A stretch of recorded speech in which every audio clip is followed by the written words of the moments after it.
Hi, it's Michelle from Movement Lessons, and did you know that you can move through your emotions?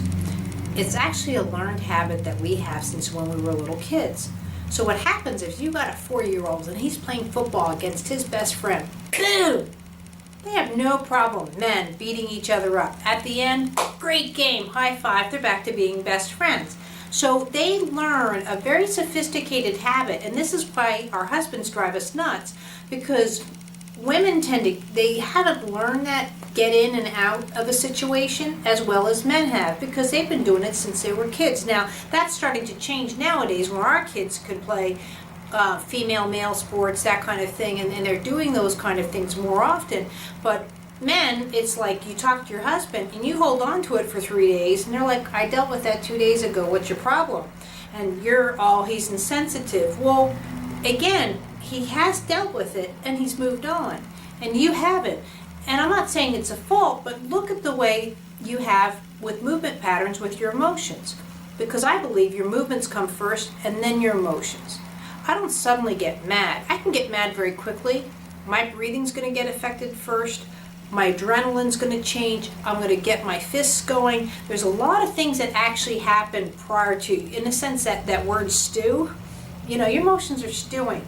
Or you work up the night before where you're nervous before a test. You're already starting to alter your breathing and all of this. Well, don't pass those habits on to your kids. So here's one way of working with your child to teach them how to be mad. Now again, I can be mad at you. I can be really mad at you. It's how I deal with that madness. There's postal, and there's, you know, hey, these are my points. This is why you've upset me. I'm still breathing. I'm still calm. My voice is toned. I can discuss it. I can still be mad and breathe and move, you know. Little kids don't know that. They have to play.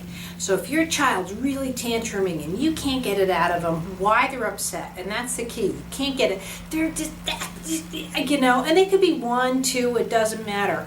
Now, if they're younger, do this with them, and this might take something for you to work on, and here I'm going to show you. I want you to teach them how to roll.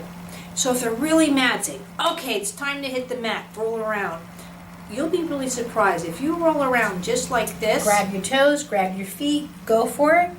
Just coming forward, you want to come forward over your knees, not back here, I'm going to fall, but just over your knees and just roll.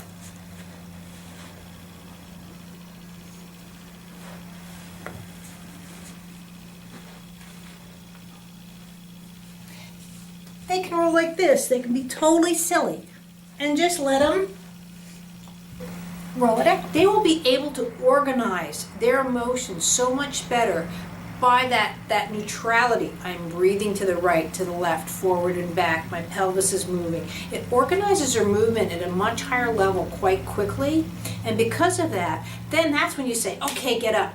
Why are you mad?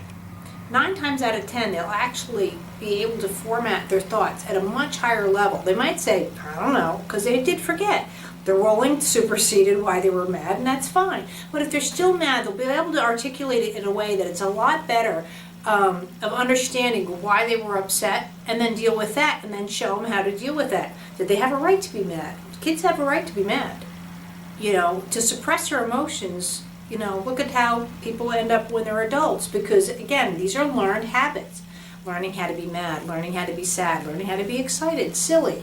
There's appropriate responses and there's inappropriate responses. So try out rolling around. So next time your little sucker's mad, time to roll around and do it like this. So thanks.